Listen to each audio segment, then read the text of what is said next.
Imagine you're a slave, a space colonizer, serving the Weyland Yutani Corporation and minding your own business on LV-426, or maybe you're poking around a derelict spacecraft when out leaps a spidery knuckle-crab facehugger. Next thing you know, it's latched onto your face like it's a sailor's wife who hasn't seen her man in years. What do you think will happen next as you wait for that chestburster to do its little thing and come out of your body? Well, congratulations and condolences, because you're now an involuntary participant in the Xenomorph life cycle. In this video, we'll explore exactly what happens to your body once you're impregnated by a facehugger from the Alien franchise. Let's break down the stages of this parasitic pregnancy and answer some burning but dark questions, including what might happen if the host is already pregnant with a human baby, and what if experimental black liquid or the infamous mutagenic pathogen enters the bloodstream of a pregnant woman. All of these questions and answers right here. Oh, and before we begin, please consider hitting those like and subscribe buttons.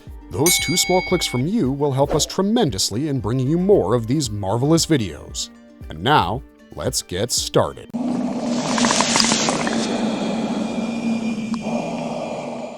Stage 1. Lying dormant and awaiting an external stimulus. In the alien universe, death doesn't always announce itself through the deafening screeches of the biomechanical minions of hell that we like to call xenomorphs, or even the loud footsteps of an engineer, so wild that it listens to no one. Sometimes death waits, coiled in darkness like a snake or a spider, waiting, doing nothing, and making no sound until you get too close to it for your own good. That's 101 on how facehuggers work. They're found in leathery eggs called ovomorphs and wait for our curiosity to do the job for them. It's quite smart actually, because a facehugger out of its egg can't survive for long, so it needs its host in close range before it leaves the egg. And let's be honest, humans are excellent at poking at things they shouldn't. Whether it's a downed ship, a dimly lit corridor, or a room full of strange, fleshy, egg-like pods, someone will always lean in for a better look. We mean it.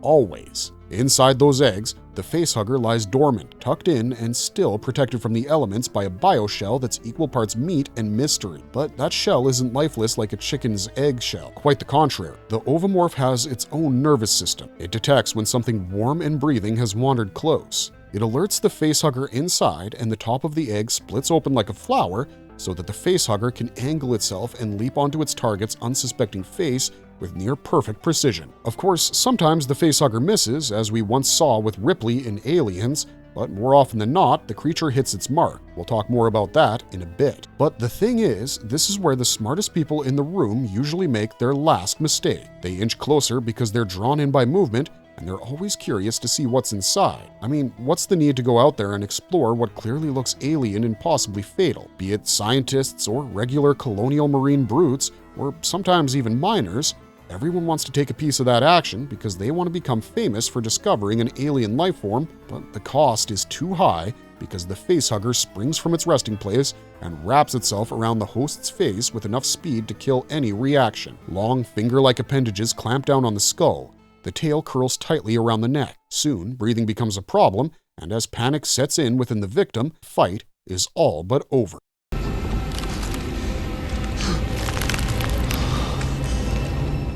Stage 2.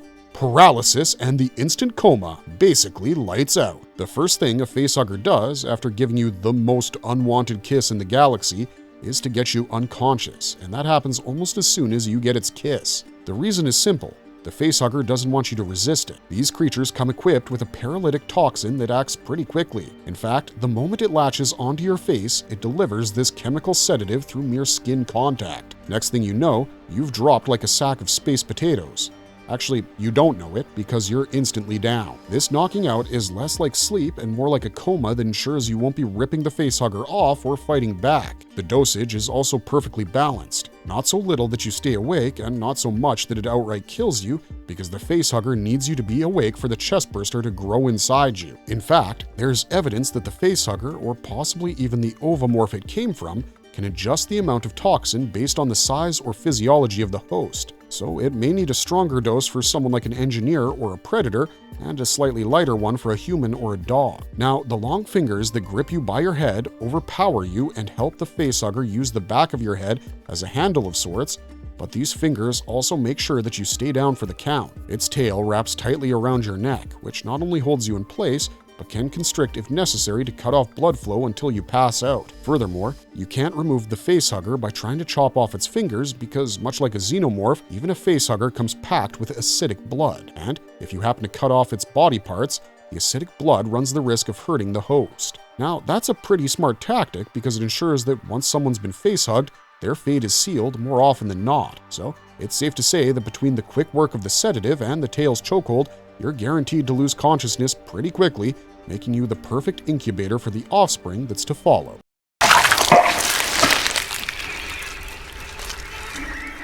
Stage 3. The facehugger life support system breathes for 2. So we mentioned that once you're out cold, the facehugger doesn't actually want you dead because you're now an incubator for a species whose singular agenda is procreation. But then your mouth and nose are blocked and you can't breathe anymore, so how do you stay alive during this time while it's forcing itself down your throat? Well, one of the most sick aspects of this experience is that the facehugger keeps you alive while doing its dirty, penetrative work. The facehugger drops a long proboscis down your throat, or just a kind of tube. This tube is what functions as a respirator. It has another purpose, and we'll speak about that in just a moment. But anyways, the facehugger, the creature planning your death in the most cruel fashion, effectively becomes your life support system as it pumps air into your lungs and ensures that you don't suffocate during this whole process. We're going to go off topic for just a sec here. The whole thing reminds us of Hannibal Lecter from the TV show when he feeds this other serial killer named Gideon his own leg.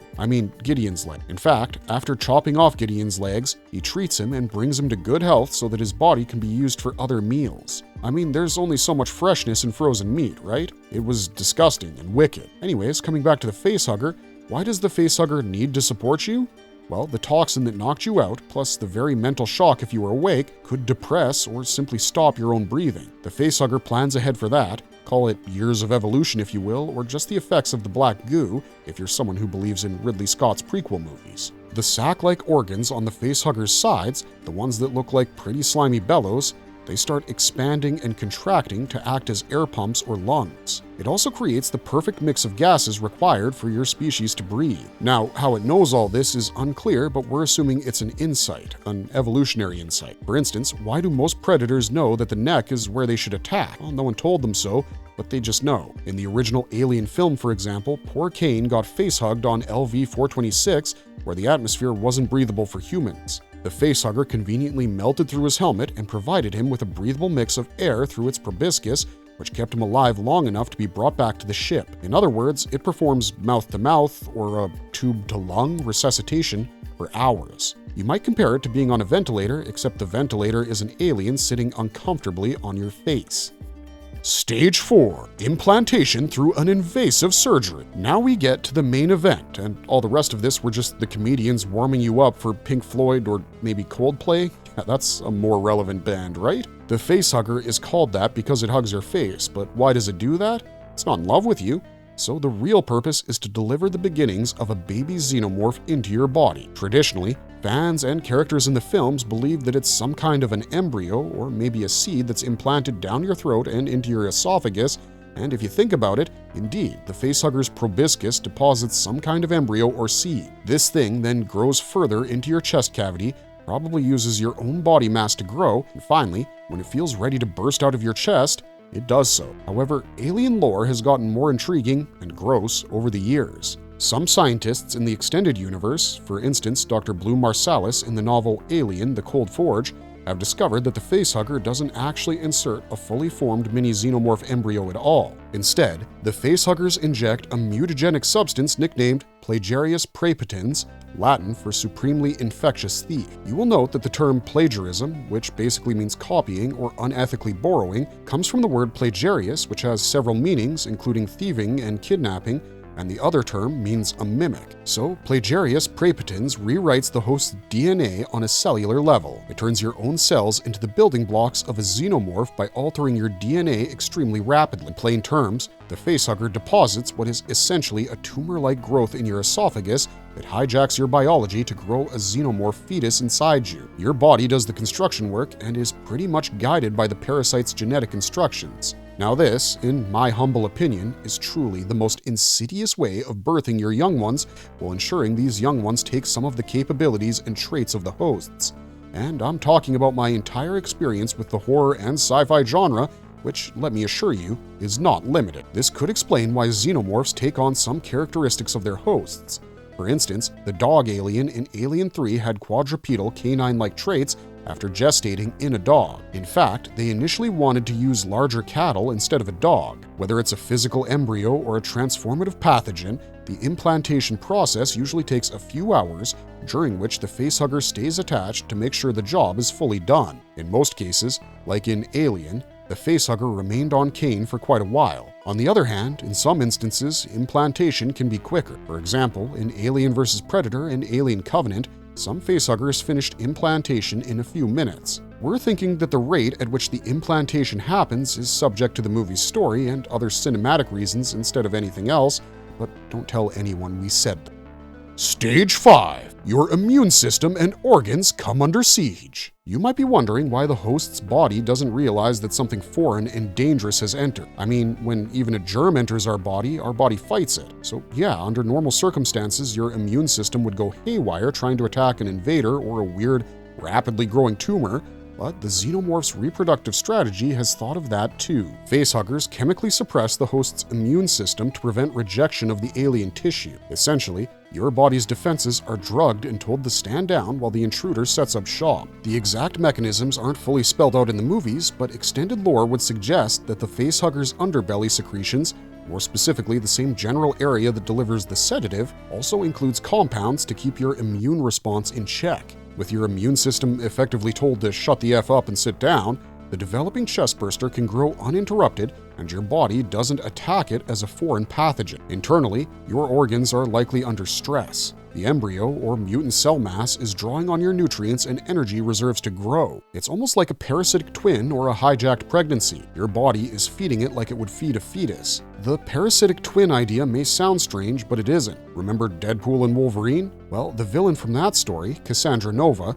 was actually a parasitic twin of Charles Xavier, aka Professor X. There's actually some really funny comic book panels of them fighting in the womb. Coming back to the process of the immune system suppression, this may be why hosts often wake up feeling voraciously hungry. The alien's growth spurts can steal calories from you, and your body craves energy to compensate. Hosts might also feel nausea or a sore throat, which is understandable since you had a tube down your throat. In many cases, though, the host feels surprisingly normal for a time after waking, without any pain or clue that there's a killer baby inside. It's also plausible that the alien embryo might release its own anesthetizing or soothing chemicals locally to avoid causing you to jolt awake in pain too soon. The goal is to keep the host docile until the chestburster is ready for its grand entrance, or rather, escape.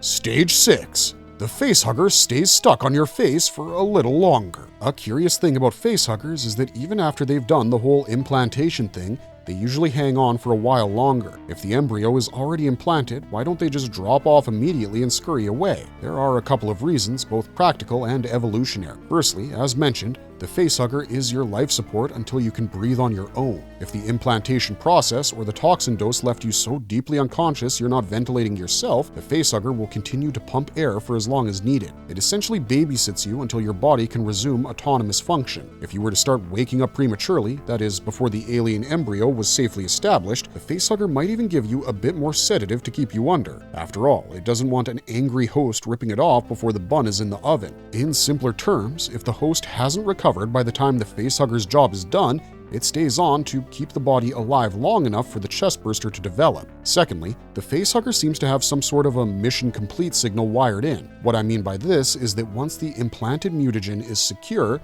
the developing creature might send a chemical or genetic signal back to the facehugger, basically saying, "I'm good to go. Now you can go off and die in peace." This could be done through a kind of plasmid or electromagnetic signal via the proboscis to let the facehugger know implantation succeeded. Only then will the facehugger detach. If this isn't done or this system isn't in place, it's safe to say that would be evolutionary suicide for the facehugger, who would fall off too soon, which might allow for the host's body to fight off or expel an unestablished embryo. Another reason to linger is simply protection, and I think we spoke to this a little bit earlier. So, while a facehugger is clamped on your face, good luck to anyone trying to interfere without harming you. Ripley and the Nostromo crew discovered that trying to remove a facehugger by force is a terrible idea because these things have acidic blood that will spill if cut. They'd rather kill you and themselves than be removed prematurely. Stage 7. Waking up to the illusion of normalcy. Eventually, you regain consciousness, probably groggy and disoriented. The facehugger is gone, but sometimes you might find its corpse nearby, as these creatures often crawl off to die after detaching, having fulfilled their purpose. You wake up thinking, what the hell happened? Surprisingly, many hosts don't remember the face-hugging itself. Your last memory might be of something leaping at you, or maybe nothing at all until you come to. Hosts often recall only fragmented, horrific dreams of suffocation or smothering, which makes sense given you literally had something covering your face. It's as if your brain tries to make sense of the trauma with a nightmare narrative, but you likely won't recall the hours of being comatose with a tube down your throat. At first, you might actually feel okay. In Alien, after Kane woke up, he was a bit confused but quickly seemed normal. He was talking, eating, maybe a bit weak, but generally fine. By design, the host is left functional and mobile for a while as if nothing's wrong. There's no obvious wound either. Internally, however, the clock is already ticking. The chestburster is growing, hidden in your chest or upper torso. Thanks to that whole immune suppression, your body isn't rejecting it, and any pain is minimal until the very end. You're essentially a walking incubator at this stage, unknowingly carrying a lethal parasite. Medically, one might say you're asymptomatic until you aren't. This phase might last hours or even days depending on the story or variant of Xenomorph, but usually it's not that long. Stage 8. The chestburster plays its trick. While our main topic is the impregnation and gestation process, it's worth noting what ultimately happens to the host, which is you in this case. Unfortunately, it's game over. The developing Xenomorph will mature to the point where it literally claws its way out of your body, erupting from your chest in a spray of gore. This birth is fatal to the host virtually 100% of the time. There are extremely rare scenarios in expanded lore of surgical removal of an embryo, but these are outliers and not part of the typical experience. The baby alien, now a chestburster, doesn't particularly care about organ placement or avoiding major arteries as it exits. As a result, the host's body is horrendously damaged from within. For what it's worth, the Alien films imply that the host's death is a relatively quick process at that point. Small comfort, as it's also extremely painful. From the body's perspective, this is the end of the line. You serve as an incubator, and then you're discarded by the parasite's life cycle. It's a brutal reproductive strategy, but highly effective for the Xenomorph species. One might say the facehugger's job is to ensure the host lives long enough for the chestburster to be born. No longer, no shorter. Mission accomplished as far as the alien is concerned. Bad news for you though. Before moving on, maybe take a moment to be thankful that on Earth, the worst we have to worry about is the flu or maybe a tapeworm, not a chest-bursting alien. Special case 1. What if the host was already pregnant? Now, for a theoretical, what if a facehugger latched onto someone who was already pregnant with a human baby? That's a true sci-fi nightmare and probably the worst ever case of complicated pregnancy. The franchise hasn't shown a standard facehugger impregnating a pregnant woman in canon, but we can extrapolate from what we know and a few horrifying expanded universe examples from the comics. First off, a facehugger probably wouldn't discriminate. It's not a predator that would spare a pregnant woman, as the city hunter predator from Predator 2 did. The xenomorphs are vile and don't care if their victim is expecting a baby. The facehugger's instincts are to propagate its species. A healthy, living host is fair game, and it's unlikely the creature can detect a fetus or would even care. So yes, if you're unfortunate enough to be pregnant and encounter a facehugger, you could end up double impregnated. One human fetus, one xenomorph parasite. Once implanted, what happens to the existing human fetus? This is where things get dark, if they weren't dark already, that is. The chestburster typically gestates in the upper chest cavity, while a human fetus is in the uterus. Anatomically, they're in different compartments of the body. It's possible that the alien embryo might coexist for a short while without directly interacting with the fetus. In a strictly anatomical sense, the little xenomorph could develop in the ribcage area and the fetus in the womb separately. However, the stress and trauma on the mother's body would likely jeopardize the human baby. The facehugger's chemicals, the induced coma, and the general physiological havoc could easily trigger a miscarriage or harm the fetus indirectly. The mother's body is under siege. Oxygen and nutrients were being rerouted to the alien embryo, possibly at the expense of the unborn child. Moreover, as the chestburster grows, it may need more space or resources. Worse, the alien could travel down and eat the fetus if it felt like it because it needs nutrition to grow. The more likely outcome is that the fetus simply doesn't survive the process. Either it's aborted due to the trauma, or it dies when the chestburster ultimately kills the mother. It's hard to imagine a world where the fetus survives to term after its mother has had an alien ripped out of her chest. We do have one canonical reference point though, and that comes from the film Aliens vs. Predator: Requiem. In that movie, a xenomorph hybrid, the Pred Alien, which is a young queen, attacks pregnant women and implants multiple embryos directly into their wombs. The result was that the alien embryos literally used the human fetuses as nourishment, and multiple baby xenomorphs burst through the victims' stomachs. Well, that's a different method and species variant than a normal facehugger. It shows that to the xenomorph species, a pregnant host is just an even better incubator. Special Case 2, the fate of pregnant K because of Z01 and the horrific result. Before we dive into the effects of Z01 in pregnant women, I guess we should first learn what this thing really is. Z01, in simple terms, is a distilled, weaponized form of the black goo, which you may know is the same ancient bioweapon first discovered in the Xenomorph drone collected by the scientists at Renaissance Station. Of course, that's the history from Alien Romulus, but it goes way back, and we remember the black goo from as early as Ridley Scott's movies. It's either the engineers' finest creation or their worst mistake, depending on who you ask. Some believe they engineered both the goo and the original form of the xenomorphs. Others think the engineers stumbled onto a creature already perfected by evolution and decided to reverse engineer its DNA for their own ends. Either way, it seems they wanted to harness its destructive potential, maybe to seed life or maybe to end it. David the android took that work further, breaking rules and bodies in equal measure to craft the modern xenomorph. But in Alien Romulus, it's the android Rook who carries the baton forward. Rook harvested the black goo from a xenomorph not in its raw state, but embedded within its biology. From there, he refined it. The result was Z01. On paper, it was a medical miracle, supposedly capable of rapid healing, regeneration, and more.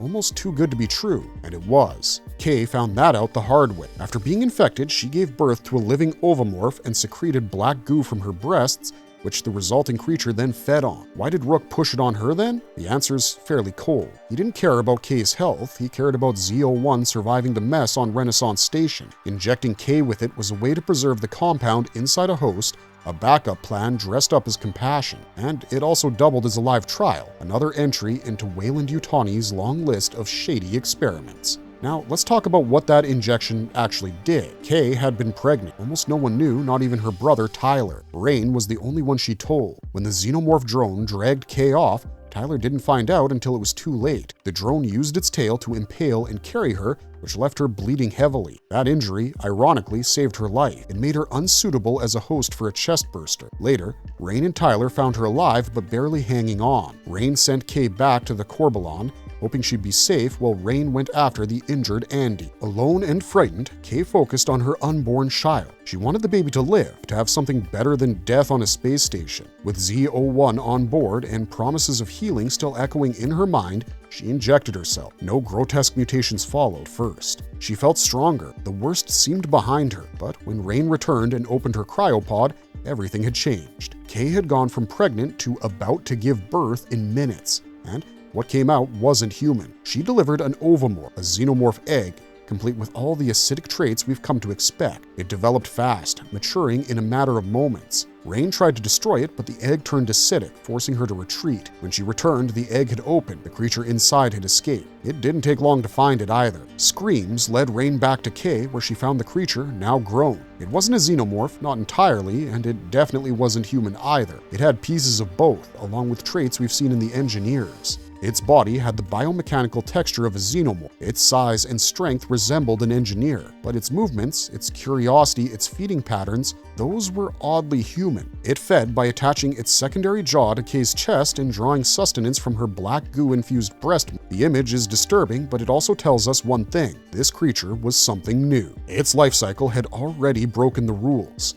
It began like any mammal, as a fetus, but it wasn't the result of a sperm and an egg meeting. It needed Z01. That was the catalyst. When born, it was already inside an ovomorph-like structure, a fleshy shell filled not with amniotic fluid, but concentrated acid. The shell served as an artificial womb, protecting the developing hybrid, and when Rain tried to handle it, acid melted through the Corbalon's floor, dropping the creature several levels. By the time Rain caught up, The shell had opened. What she found next was the hybrid, larger, stronger, far more developed. It had a long, sharp tail and metallic teeth like a xenomorph. Its face, though, mirrored that of an engineer, and its body, pale and muscular, moved with an unsettling kind of purpose. The offspring combined 3 genetic lines, that is human, xenomorph, and engineer. All of this ties back to the black goo. Z01 wasn't a miracle, it was a cheat code written in a language nobody fully understood. Its base compound, chemical AO3959X.9115,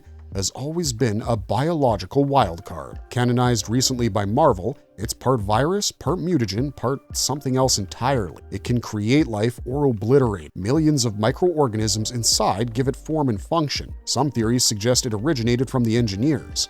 Others argue it predates them. In any case, the goo reacts strongly to reproductive tissue, rewriting DNA in unpredictable ways. One strain of this goo appears in the royal jelly of xenomorph queens. That jelly can produce more queens or praetorians. David studied the goo for over a decade and believed it was designed to cleanse life from planets while leaving the land intact. He called it a weapon, but also a tool for creation. Its enzymes rewrite DNA, cause cancer, heal wounds, and reshape entire organisms. And it's especially potent when it comes into contact with embryos. The mutations carry forward. The host becomes a parent to something unrecognizable. Synthetic beings like Eldon have shown what the goo can do. When infected, Eldon transformed into a hybrid of engineer and synthetic, still thinking, still self-aware, but horribly changed. His touch spread mutations to other creatures. Even a Yautja is mutated from contact alone, so when Rook synthesized the goo into Z01, he was creating a biological wildcard with unpredictable results. He wanted to perfect the human species, to push evolution past its limits. In doing so, he created something else entirely. And as for Kay, well, she became a host to an organism, but even her body changed to support the hybrid's needs. You see, her breast milk transformed into a version of the black goo, which the offspring fed upon, growing and becoming stronger. Marvelous verdict! Should you get impregnated by a facehugger? The answer is no, unless you're one of those wild, really wild ones. Being impregnated by a facehugger is, without a doubt, one of the worst things that can happen to a living organism. Your body is hijacked, paralyzed, impregnated, kept alive artificially, turned into an incubator, and ultimately killed from within. Not exactly a pretty picture, is it? The process is as fascinating as it is graphic. The facehugger's evolutionary strategy ensures the host is subdued quickly, maintained in a coma-like state, and biologically manipulated in every way to favor the growing xenomorph. From breathing for you and altering your cells to suppressing your immune responses, there's just so much biologically happening. All the while, you're blissfully unaware, essentially a passenger in your own body, until it's too late. For fans of the Alien franchise, understanding these details means unlocking new fear, and if you ever find yourself in the unlucky shoes of a xenomorph host, let's hope not, now you know exactly what's going on inside your body and why there's no easy escape once the facehugger has done its work. In space, no one can hear you scream. Stay safe out there and maybe invest in a good space helmet. That's all we got for you this time, but if you liked our content, don't forget to leave a like and subscribe to us if you haven't already. Otherwise, thanks for watching, stay safe out there, and have a marvelous day.